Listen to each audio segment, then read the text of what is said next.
Hello, BlizzCon.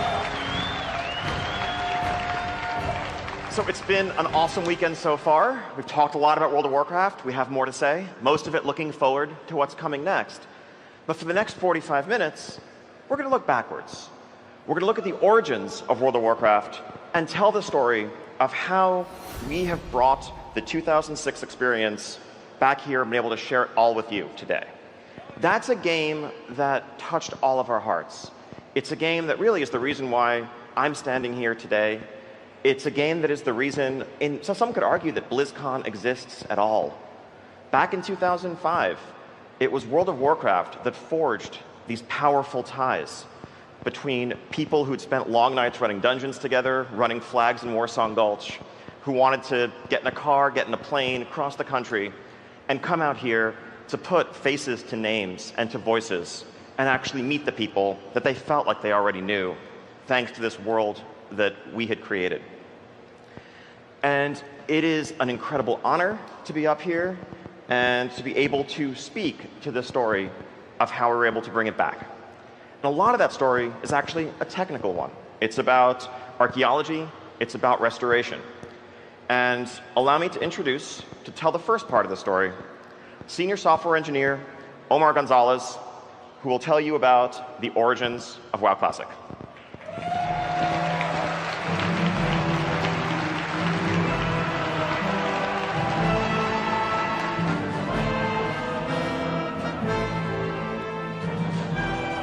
Greetings, BlizzCon. My name is Omar Gonzalez, and I'm a senior software engineer on World of Warcraft. I want to take a minute, speaking of history, to talk about a little bit of my own. I first started on World of Warcraft in 2003, when it was first being forged.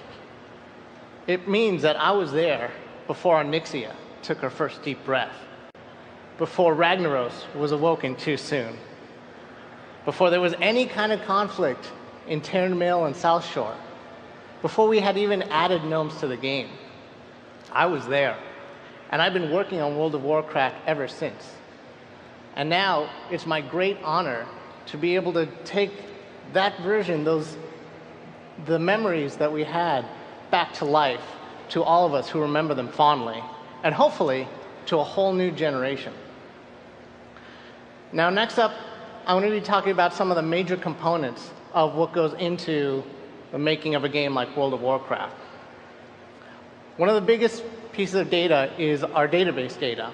And what this is are things like the number of hit points a creature has, the amount of stamina on an item, each spawn point in the world. Millions of points of data are stored in tables inside of these databases. Another key component that we work with are art assets. This is the color of Night Elves shadow melding in Ashenvale. It's the sounds that play when Pyroblast nukes its target. It's the motion of an orc as she swings her axe furiously. The artwork of the WoW, everything that you see and hear is our art assets. The third major component here is the source code. This is a bit of the glue that binds all of this together. It's the instructions that we give to our computers to let them know what to display on the screens and what to play on the speakers. And for our servers, how to interconnect millions of players all around the world. Now, there's actually many more components and pieces that go into game development, but these are the big three that we're going to cover in this presentation. So looking a little bit more into source code. We had to start to get a handle of what we had to work with. And for source code, we kept track of everything in a repository that keeps track of every change that's ever been made. So here it was simply a matter of going to that repository and asking, what is the first change you know about? How far back does your history go? And it turns out this repository has been tracking changes since 1997. Now, before you go to jumping to any conclusions, this doesn't necessarily mean that World of Warcraft itself has been in development that long, only that it contains some shared and generic bits of code that started the Warcraft lineage. Now, of course, no source code repository would be complete without bugs. We happened to also find the very first bug fix in our repository shortly thereafter. few people are ahead of me. The joke here is that this little bit of a function claimed it was going to do one thing, but literally did the exact opposite. Very first bug fix in Warcraft's history. Given that we have been tracking every change since 1997, we've had a high degree of confidence in our ability to restore this major component from the original version of World of Warcraft. Next up, I want to talk about how we worked with our database data. Now, to shed a little bit of light, early on, we only had really a simplistic model. There were two versions of the game. There was the version that was live and available to the public, and the next patch that we were working on. Once we were ready to release that patch, we would push it to the live services and make it available to everyone. Now, we would immediately then turn around and start working on the next patch, but we were doing it directly over the previous data. This had the unfortunate side effect of some amount of data loss in some of these earlier patches. We also encountered other problems here in that the team could only ever work on one patch at a time. This was quickly rectified, and we're now able to work on multiple patch schemas at a time. So when going back and looking at our database data, we took our clock, we cracked open this database and said, how far back do you still have data for? Fortunately, we still had patch 112 and slightly before. So this gave us sort of a medium level of confidence in our ability to restore original database data. Next up, I want to talk about art assets. There are many types of art assets.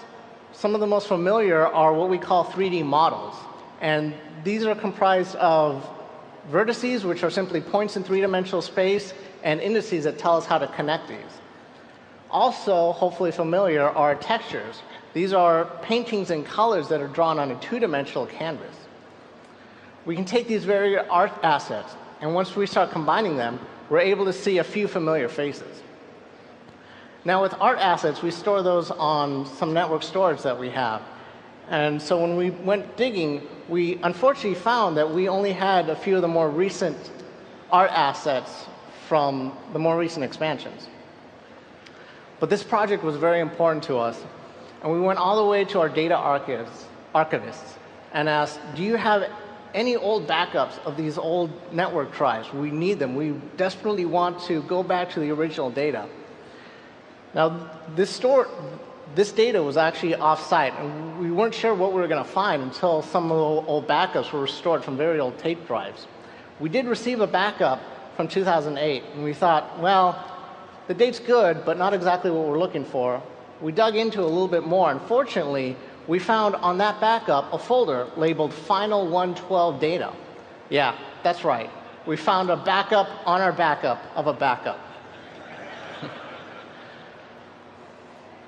So, now that we have 112 versions of these three major components, our source code, our database data, and our art assets, we're ready to attempt to reconstruct 112 with these pieces.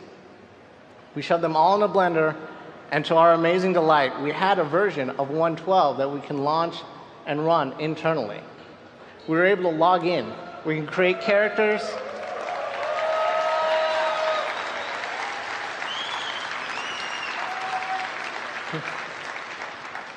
Could level up and do all the things that we remembered. This was an amazing milestone for us. But we then needed to take a step back and think about what this version really meant. It's important to understand that our services, that this version of the game was engineered for a much older version of the internet. This version didn't understand how to run in our modern Blizzard cloud. We also realized that our game servers don't operate in a vacuum. They're an integral and important piece of a larger Battle.net Blizzard network framework, which includes things like account management and authentication. This version was also unable to work in our content delivery pipeline, so there was no way we could put this version on our Battle.net desktop app. Again, without access to authentication, there were no login servers it could talk to. There was no way this version could talk to our customer support systems. You couldn't enter GM tickets. But really, most harsh of all was that every bug, every problem, every exploit would instantly come screaming back.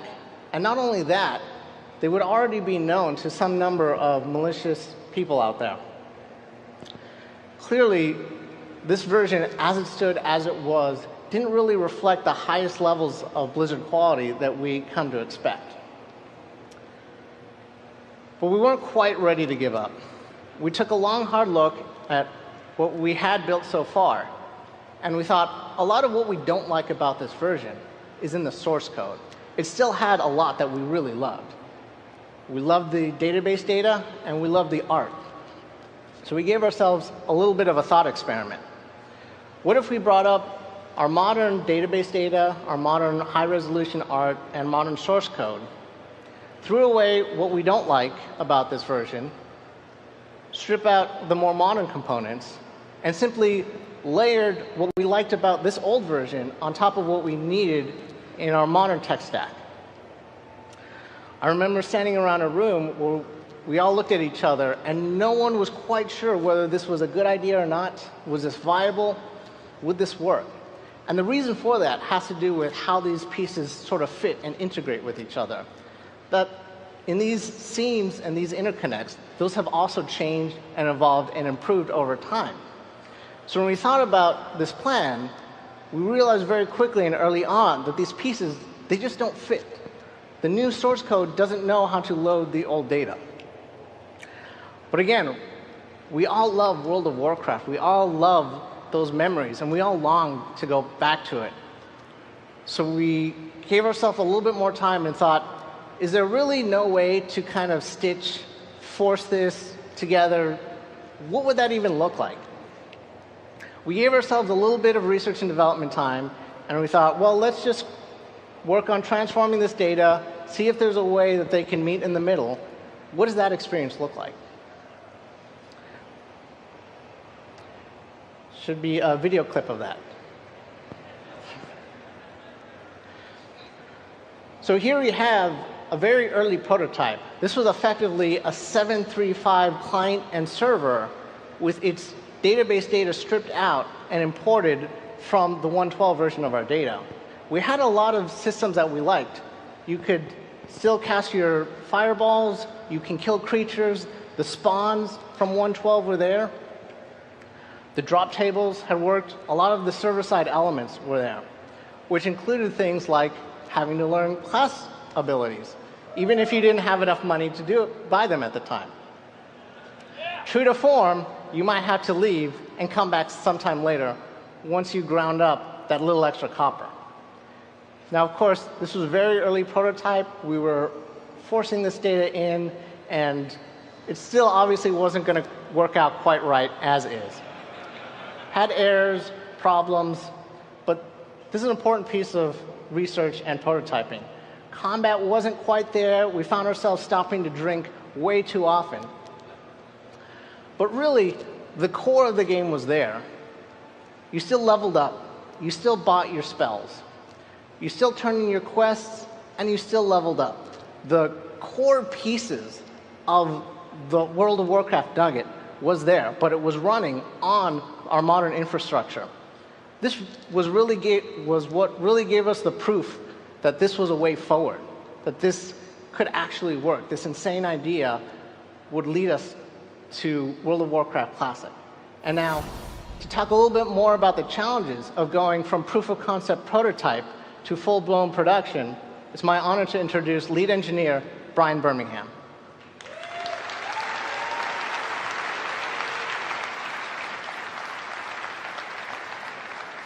Hello, Blizzcon.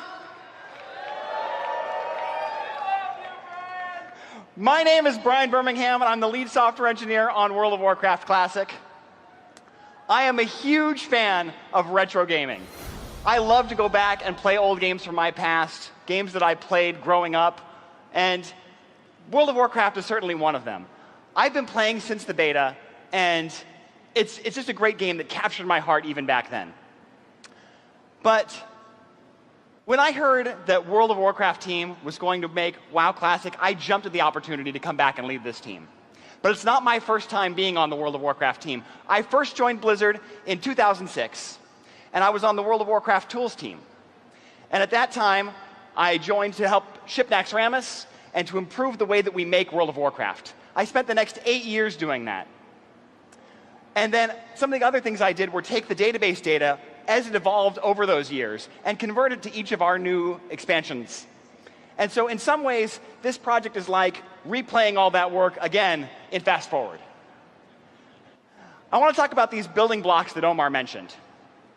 These building blocks come together to create some of the things that you recognize as players. Things like terrain, the gameplay systems, the animations, and the lighting. And the first one of these that I want to talk about is terrain. Terrain is the heights of the mountains and the valleys. It's the placement of the trees and the buildings throughout the world. It's the water that's in the lakes, the rivers, the streams, the oceans. And there's a reason why in the prototype that you saw from Omar, we were in Dunmoreau. And it's because that terrain was unaltered by the Cataclysm. So it weren't perfect for that first prototype. But if we were to venture just a little bit outside of Dunmoreau and into Loch Modan, you start to see some kind of funny things. Like these Threshodons that are supposed to be swimming, but they're walking around on land, and they seem to have built these little Murloc huts for themselves, and that's not right. There's also this purple cape on the gnome, and that's odd. That's not like an epic. That's missing texture purple, and I'll talk about that a little bit more later. For now, let's focus on the fact that the water is missing and that those are the wrong buildings. If we go to other places, like, say, Thousand Needles, we'll find water that shouldn't be there. And there's Kolkar camping underneath the water and building fires. So this is also not okay. So we said, okay, just like we did with the data, what if we take these terrain files, these old terrain files we found on that backup of a backup, and we fed them to World of Warcraft Classic, to our modern engine? Would this work? No. This doesn't work either. And the reason is those puzzle shapes that Omar mentioned. Things don't fit together. Imagine this is the shape of the 112 terrain data, and our 112 engine expects that shape. So if we feed it the 112 terrain data, it fits perfectly. Our reference client that we built understands exactly where to find all of these pieces. Our modern engine expects the same pieces, but in slightly different places. And so when we feed it and of course our modern terrain data fits perfectly. If we feed it the 112 data, it doesn't fit perfectly. It finds some things where it wants to find them, like the terrain heights and the water and the grass, but it doesn't find the object placements from 112. It finds the new ones instead. So to give you an example of what that looks like, I have another video, again of Loch Modan here. So here you can see some of the buildings look okay. But as we start to fly out over the lake, which now has the water back, you can see some trees that aren't supposed to be there. Those are object placements. Those are burned trees from the Cataclysm. And then a tree flying in the middle of the air, and that's clearly not right. There's some misplaced buildings from Grim Batol. And if we turn back toward the dam, you can see the dam is shattered. And yet somehow, even though the dam is shattered, it's able to hold back the water. So here we said there's clearly more work to do here. And our modern tools come to the rescue. It turns out that we have modern tools that we've been developing over the last 14 years that know how to read our old terrain data. They also know how to produce our modern terrain data. And so then we can take that terrain data after it's been converted and give it to the modern engine. And then the modern engine finds everything that it expects to find exactly where it expects to find it. And now the dam is restored.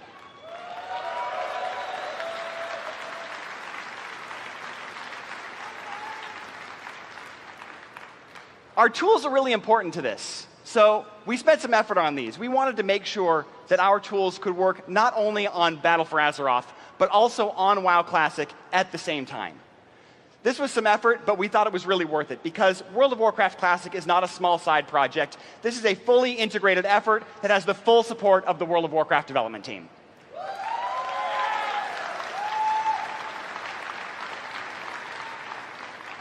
I want to talk to you about some other art assets. We've talked about models, and they're not just the character models or the creature models, but also those trees, those huts, the buildings, the lampposts. Why is that lamppost purple? Is that lamppost supposed to be purple?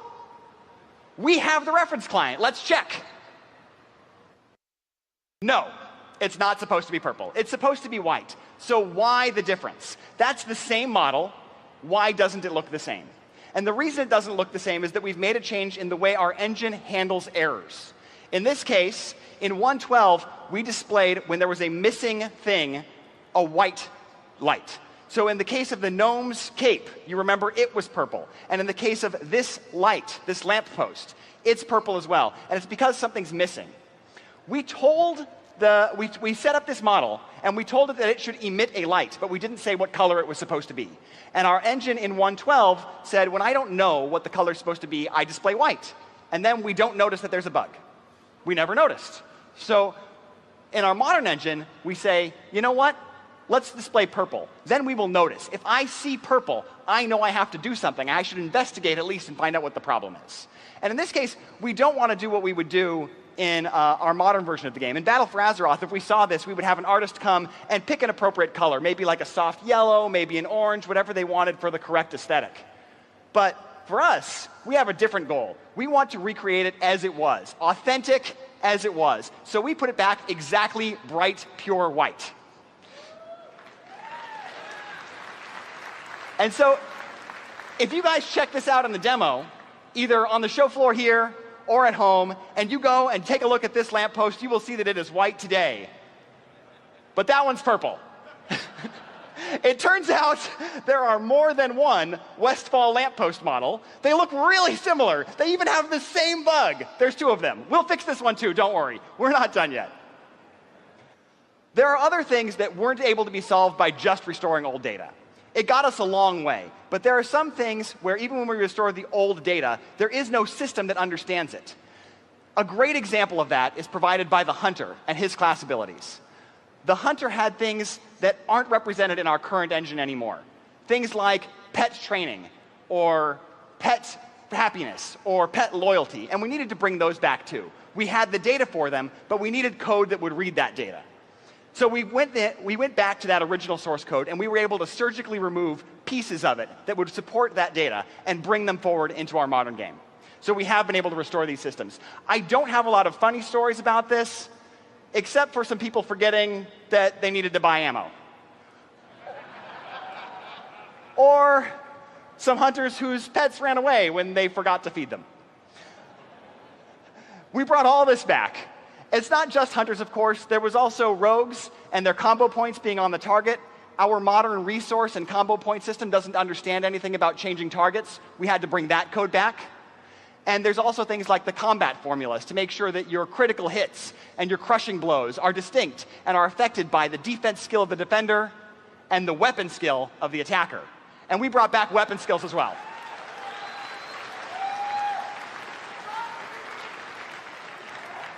We brought back the code that levels up as you use them more, and the combat formulas that make them affect your chance to get a glancing blow.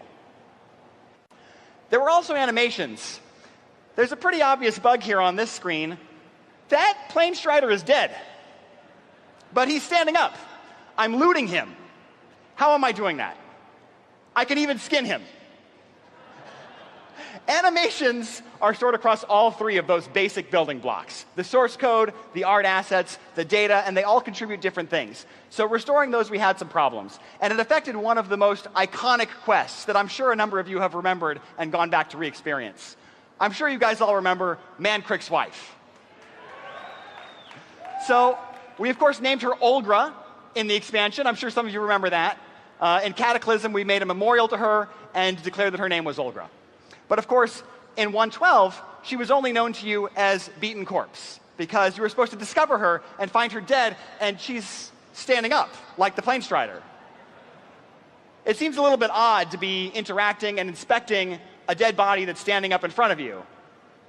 Well, maybe not for the Horde. In any case, we were able to find these bugs, we were able to track them down, we were able to restore it, and now all of our animations are playing correctly. You can go and get revenge on the Quillbore for what they did to poor Mancrick and Olgra, and you will see them lying dead when they are dead.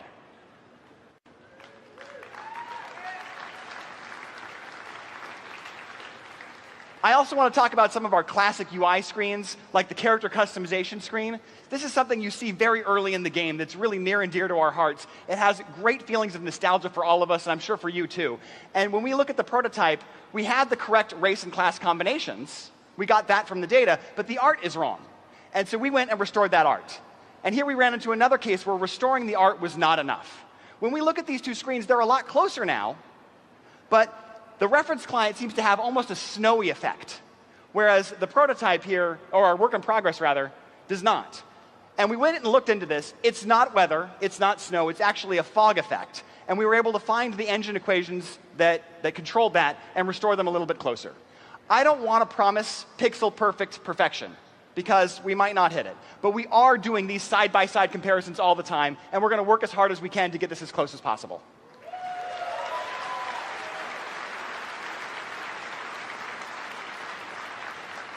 On that same subject, I want to talk about Elwyn Forest. Here's an example where we went through at one point in WoW's history and we changed all of the lighting equations, and our environment artists went back and plugged in new data values to control those new equations and make things look correct for that version of the game. And so when we wanted to rewind those changes, the first thing we did was put back the old data, and we got close, but there's still some problems, like this really bright light over here. This doesn't look right. You can also see the shadows are slightly different, the fog is slightly different, but focus on this light for now. That light has a really hard edge. It's really way too bright. And when we dug into this, we found that what was controlling this was the distance fall-off equation. This is an equation that controls how much light is projected onto a texture based on how far away the light is from the thing that it is lighting. And so when we saw that this was different, we dug into it, we found the formula, and we were able to make adjustments in the code to make this look much closer. We fixed the shadows and the fogs a little bit too. So now we're much closer. I imagine at this point, you guys are wondering one of two things. Are you done yet? Or are you sure that it wouldn't have been easier to take that reference client and fix that? And I want to answer that second question first.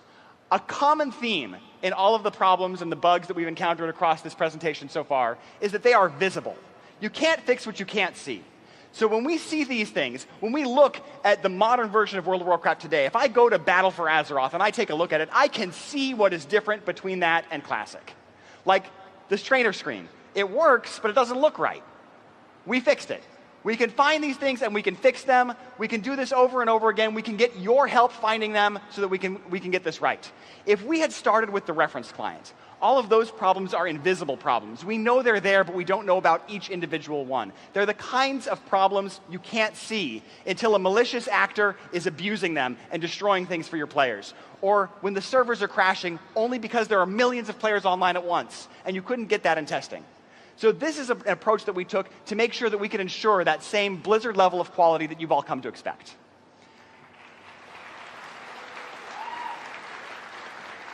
As for whether or not we're done, we're not. We clearly have a lot more work to do. Besides things that I've mentioned in this presentation so far, there's capital cities, dungeons and raids, boss abilities. All of our PvP systems are still waiting for us to go take a look at them. And so we have a lot more work to go. And to talk about some of our design philosophies and how those affect the decisions that are coming up ahead, I want to bring back to the stage Game Director Ian Hazzakostas. Thank you, Brian. So working on WoW Classic, basically it's like almost in a consulting capacity. It's been a really fascinating experience as a designer. Because normally, what I do most of the day with Battle for Azeroth is creative work, it's problem solving, it's identifying a hole, figuring out the right puzzle piece that's going to fit that hole perfectly, thinking about things that might cause, and so on and so forth. But in the case of WoW Classic, that work was already done. That work was completed 12 years ago. And so that raises the question of, like, what does design even mean when it comes to this project? Well, as Brian laid out, there are a number of differences, right? There's a countless list of differences between the prototype, the work in progress that we have running, and the original 1.12 client and server structure. It's differences in UI, in code, in systems, in player-facing interface elements, and so forth. And every single one of those represents a decision. Do we maintain the status quo? Do we do work to remove something that was added, to reintroduce something? Or in some cases, do we even re-add certain bugs that were fixed along the way but felt like parts of the experience. And so before we began any of these decisions, we wanted to come up with a framework that would help guide us. And first and foremost, really, is authenticity as our goal. We want to create an experience that feels just like 2006 World of Warcraft. If someone was playing WoW in 2006 and they lay down and took a very, very, very long nap and woke up in 2019 and we sat them in front of WoW Classic, it shouldn't feel like an immediately different experience. You might wonder, like, why is this monitor so thin and all of that? But other than that, it should feel like the game that you know.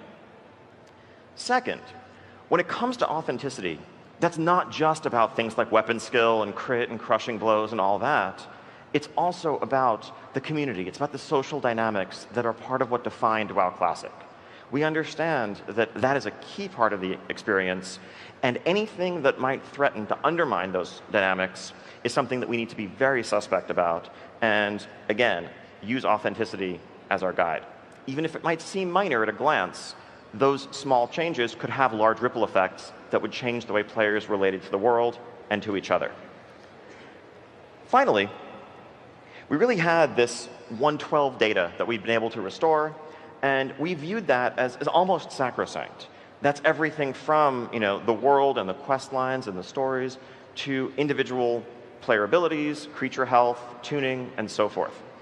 There's some changes in code and architecture in the way the client responds to the server and vice versa, that if we let stand using the modern structure, might have caused this data to produce a different result when it comes to things like game balance.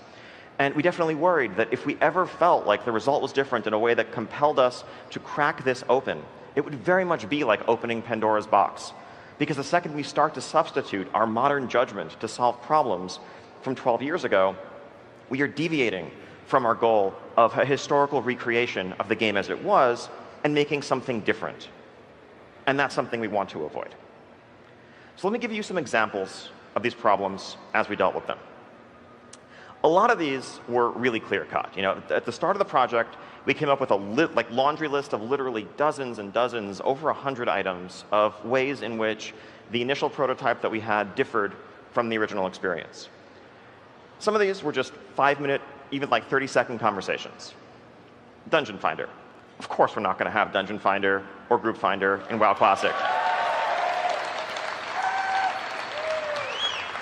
I mean, that really speaks to the core social dynamic. Yes, it was inconvenient to stand in town spamming trade chat looking for a healer for 30 minutes.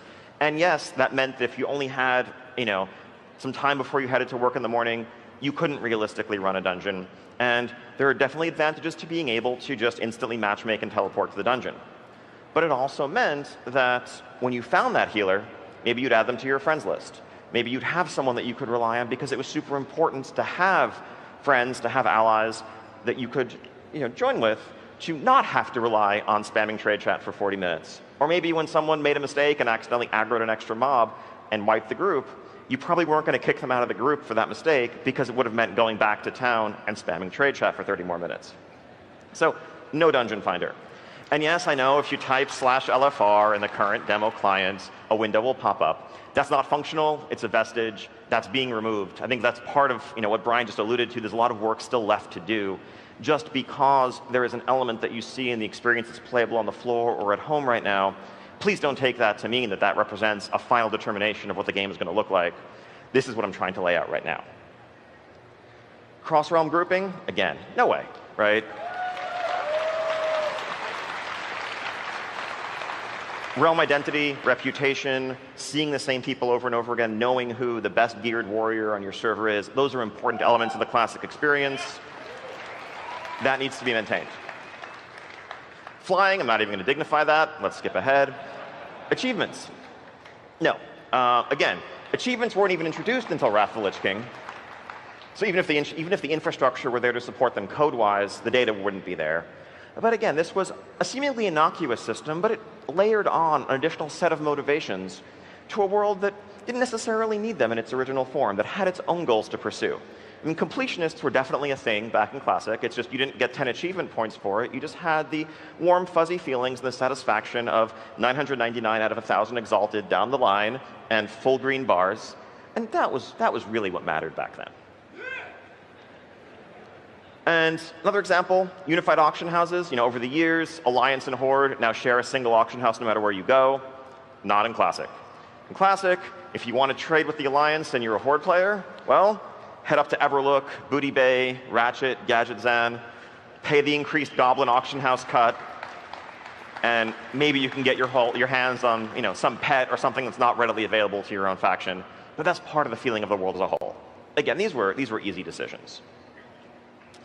Now, on the other end of the spectrum, there are a number of decisions that we debated about a lot that were much trickier, and that in some cases we're still talking about to this day. So first off, the debuff limit. In original World of Warcraft, when the game launched in 2004, you could have 8 debuffs on a mob, and that was it. And then things would start to get pushed off. I feel bad for you if you're a warrior trying to use deep wounds and trying to convince your raid leader that it was the best talent to do good damage. I feel really bad for you if you were a rogue wielding a barman shanker. But those were, that was not something that was compatible with keeping key things like Sunder armor on bosses that you were fighting in dungeons, let alone raids. We raised that debuff limit to 16 in 2005, but that's where it stood all the way until Burning Crusade when it went up to 40, and today it's like 255, effectively uncapped. Well, so what do we do here? Honestly, this was a technical limitation. I don't think this was an example of design values differing. This was just a question of how much memory was being used for each unit in the world and what could the servers handle at the time. It's honestly frankly not great game design to have a game where you have 40-player raids, where each member of that raid might apply up to a couple of different debuffs, and they're all fighting the same enemy, and you can only have a total of 16 of them at once with no real control over what gets pushed off. Not great. That said, we are restoring the 16 debuff limit. Now, why are we doing that, you might ask, if it's frankly objectively worse design? That actually implicates the third point on my original philosophy slide, which is we don't want to mess with the 112 data. We don't want to mess with balance. If we change the code in this regard, who's to say what effects that would have on balance in raids and PvP and elsewhere? Maybe suddenly dot classes like Warlocks and others are far more effective than they had been. And we have actually a different outcome, a different metagame than the original Classic experience produced. And that would actually be deviating from authenticity.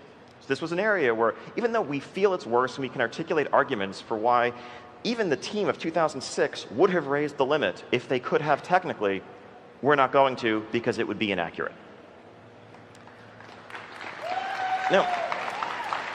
Now, shifting from combat to something that seems maybe more innocuous, mail.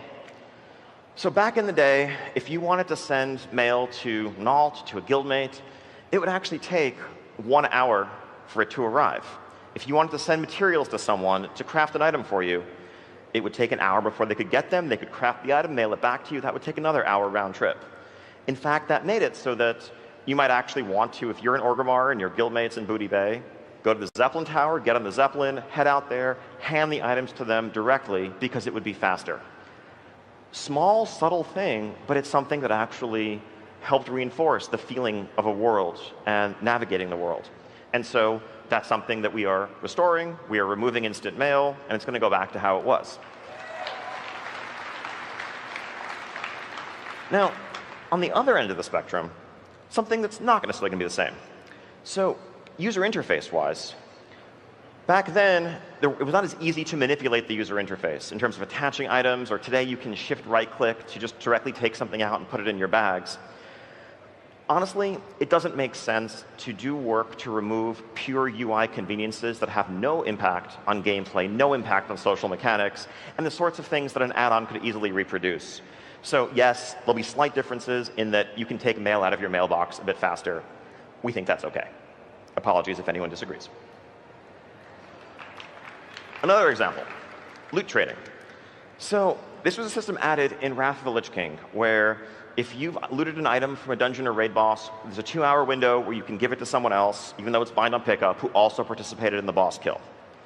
Now, this was added to solve a common problem that existed back in Classic, where if you accidentally looted an item, someone else in the raid was meant to get it, or maybe it was master looted to the wrong person, you could open a customer support ticket, contact the GM, and say, I didn't mean to loot this, I would like to give it to so-and-so. And it might actually take a 4 or 5 day turnaround time, but CS would generally help you out with that problem and transfer the item. This is a case where we're keeping loot trading in because the end result is the same. We're just saving you a 4 or 5 day wait, or thankfully a shorter wait these days given our support turnaround, but we're also freeing customer support bandwidth to focus on other player issues. The actual result is not the same. And apologies if you were planning on using the ninja looting excuse of like, I totally didn't mean to click it. I guess I just have to equip it now.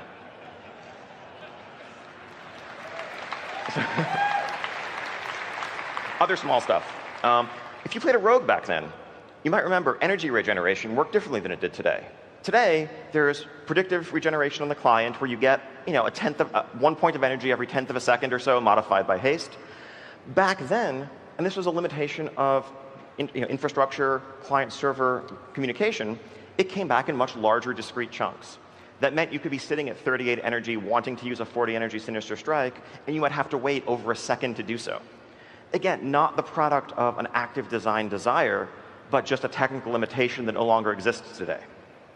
But because this impacts things like the pacing and flow and feel of playing a rogue, or some PvP implications for pooling for burst, we are restoring the old energy regeneration.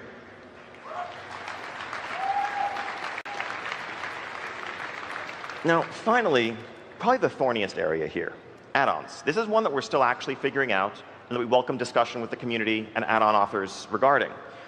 Way back in 2005, 2006, add-ons could do some things that they can't do today. Some very powerful things, like making intelligent decisions regarding spell casting, spell selection, targeting, canceling your casts if they weren't going to be effective. And those functionality was removed in Burning Crusade. Now, using modern author knowledge and the overall sophistication of the community, combined with that old tool set, you could pretty much write add-ons or macros that could automate playing your class, where you just push the same button over and over again, it does your rotation perfectly, it picks the right targets, and so forth. That's something that we feel is antithetical to the spirit of World of Warcraft, whether it was in 2005 or today. And so those functions will not be available in the modern UI. On the other end of the spectrum, though, there's stuff that's been added to the UI API since then that allows for the creation of add-ons that communicate with each other and can be used to create social networks within the game. We're actually kind of suspicious of these and skeptical about the possibility of add-ons reproducing some of the functionality that we've deliberately removed from Classic that we feel could be harmful to the authentic experience. And we know that once it's out there, saying just don't use it if you don't want it isn't good enough, because it will start to become part of the fabric. And so we may be restricting some of those new things as well. We're likely going to find some kind of middle ground that combines the old and the new here, with a goal towards making sure that the vast majority of the add-ons that people know and expect function with the goal of an authentic experience. Now, just to wrap up, there's one big thing that we haven't talked about yet. I know I've heard a lot of questions about this. So what are we doing with content? Right? In 1.12, everything was available. All the way through Naxxramas, all that stuff was unlocked. There were catch-up mechanisms and reputations and things that were not there originally. What do we do? So we understand that World of Warcraft, especially back then, was about a journey. And the catch-up mechanisms that might undermine or compete with gear from Molten Core or Onyxia and make that stuff irrelevant would really shape, and not for the better, the experience of progressing through that content. And so we are going to have staged content unlocks throughout the release of Classic. So we will begin with the game more or less as it stood in the spring of 2005, which for many European players is actually the game that they first emerged into, because WoW came out a bit later there then. And that will be Molten Core and Onyxia as the pinnacle of the available raid content, Dire Maul existing, and the world bosses like Kazakh and Azurgos. Notably, what will not be present, other than later raid content, is also the formal PvP reward system, including items from Battlegrounds and the High Warlord Grand Marshal grinds, because those actually overshadow a lot of the early raid gear. It's a big deal if you can just go into Alterac Valley and get an unstoppable force that favorably compares to the majority of weapons from the raid. There's something wrong about that. Now, when folks are ready for it, and this is something that we'll determine as the game evolves naturally and organically, we'll have a second wave of content that includes Whoops, skipped ahead a little bit, but whatever. Blackwing Lair, Battlegrounds, PvP rewards, and the 20-player raid of Zul'Gurub. After that, when folks are ready, Encourage 20 and 40, the Outdoor Silithus content, the so-called Tier 0.5 quest lines, and the Green Dragons. And yes, Silithus content means the opening of the gates of Encourage. And as we see the race to become the new round of Scarab Lords unfold. And then finally, Naxxramas and the accompanying content. Again, exact timing of this to be discussed further, and I'm sure there's stuff that we're not accounting for that we've forgotten. Look forward to a dialogue with the community in the coming months to figure out exactly which bucket things should fall into and how this will all work out. So there we have it. That's where we stand today. Thank you so much for joining us for this look back and this look ahead to what remains between now and next summer. We can't wait to get back to the office after Blizzcon, listen to feedback from everyone playing the demo, and do everything in our power to get this wrapped up and into your hands as soon as possible. And we can't wait to join you in pre-Cataclysm Azeroth next summer. Thank you.